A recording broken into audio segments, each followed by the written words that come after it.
अब हम आ चुके हैं फाइनल फेज में। सेल के कुछ इंपॉर्टेंट ऑर्गेनेल्स जो एग्जाम पॉइंट ऑफ व्यू से बहुत इंपॉर्टेंट है। सेल में वेस्ट मटेरियल्स भी होते हैं, डैमेज पार्ट्स भी होते हैं एंड बैक्टीरिया भी अटैक कर सकते हैं, राइट।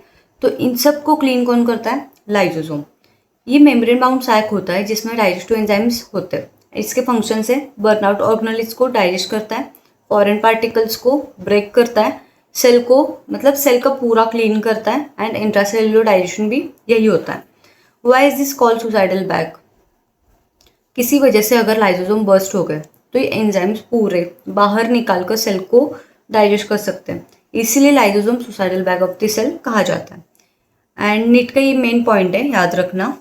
अब एग्जाम्पल वाइज समझते हैं, जिससे जैसे सिटी में गार्बेज सेंटर और डिमोलिशन डिपार्टमेंट भी होता है, वैसे सेल में लाइसोसोम प्रेजेंट होता है फॉर क्लीनिंग। अब हम बात करेंगे वैक्यूल की। इसको हम स्टोरेज टैंक भी कह सकते हैं। ये मेम्ब्रेन बाउंड सैक होता है, ये मतलब फ्लूइड से भरी रहती है। ये water, sugar, salt and pigments and other materials को भी स्टोर करके रखता है। अब हम plant cell and animal cell में छोटा डिफरेंस समझते हैं। प्लांट सेल में लार्ज सेंट्रल वैक्यूल होता है, ओके। इसका मेन फंक्शन है मेंटेन टर्बो प्रेशर एंड ये इंपॉर्टेंट काम होता है। अब मैं सिंपल लैंग्वेज में बताऊँ तो वैक्यूल पानी से भरी रहती है एंड सेल पर प्रेशर बना रहता है। पानी ज़्यादा, प्रेशर ज़्यादा। अगर पानी कम हो, अमाउंट ऑफ वैक्यूल कम हो जाएगा एंड प्रेशर भी कम हो जाएगा, इसीलिए प्लांट्स मुरझा जाते हैं। अब मैं आपको एग्जाम्पल वाइज एक क्वेश्चन पूछती हूँ। प्लांट्स ऑलवेज फ्रेश और अपराइट क्यों दिखते हैं? Because of vacuole water pressure maintain करके रखता है। एंड अब एनिमल सेल का डिफरेंस समझते हैं। एनिमल सेल में छोटा एंड टेम्पररी वैक्यूल प्रेजेंट रहते हैं। अब हम मिलते हैं सेल के फूड फैक्ट्री से क्लोरोप्लास्ट। ये सिर्फ ग्रीन प्लांट है अल्गी में प्रेजेंट रहता है। इट कंटेन ग्रीन पिगमेंट्स और इसको हम क्लोरोफिल कहेंगे। इसका फंक्शन है फोटोसिंथेसिस। अब ये ग्रीन प्लांट्स सनलाइट को एब्जॉर्ब करके फोटोसिंथेसिस के थ्रू फूड बनाता है in the form of glucose.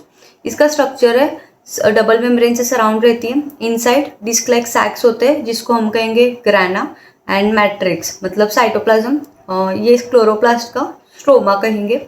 And इसका स्पेशल पॉइंट है, इसका खुद का डीएनए होता है एंड राइबोसोम प्रेजेंट होता है, इसीलिए इसे सेमी ऑटोनॉमस ऑर्गेनेल भी कह सकते हैं, लाइक माइटोकॉन्ड्रिया।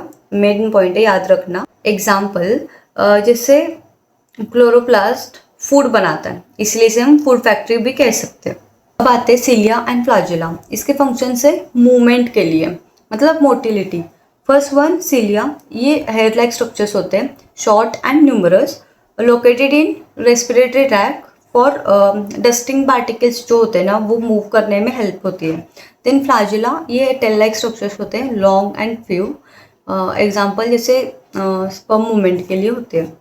देन साइटोस्केलेटन, ये प्रोटीन फाइबर नेटवर्क होता है। इसका फंक्शन है शेप मेंटेन करना, सपोर्ट देना मूवमेंट के लिए एंड इंट्रासेल्युलर ट्रांसपोर्ट भी यही होता है। अब हम नीट के कुछ इंपॉर्टेंट पॉइंट्स कवर करते हैं। First one semi autonomous organelle, mitochondria and chloroplast. Reason because of उसके पास खुद का डीएनए होता है एंड खुद की ribosome. Then non membrane bound organelles, ribosome, nucleolus and centriole.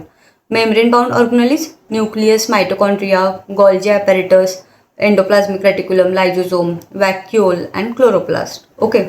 तो आज हमने सेल को टॉपिक की तरह नहीं तो एक लिविंग सिटी की तरह देखा, जहाँ न्यूक्लियस कंट्रोल करता है, mitochondria power station like electricity provide करती है, एंडोप्लाज्मिक रेटिकुलम मटेरियल को ट्रांसपोर्ट करता है, गोल्जी apparatus मॉडिफाई करके पैकेज करता है, राइबोसोम प्रोटीन फैक्ट्री मतलब प्रोटीन बनाते हैं, लाइजोसोम क्लीन करता है एंड वैक्यूल स्टोर्स करते हैं एंड क्लोरोप्लास्ट फूड बनाता है in the form of glucose.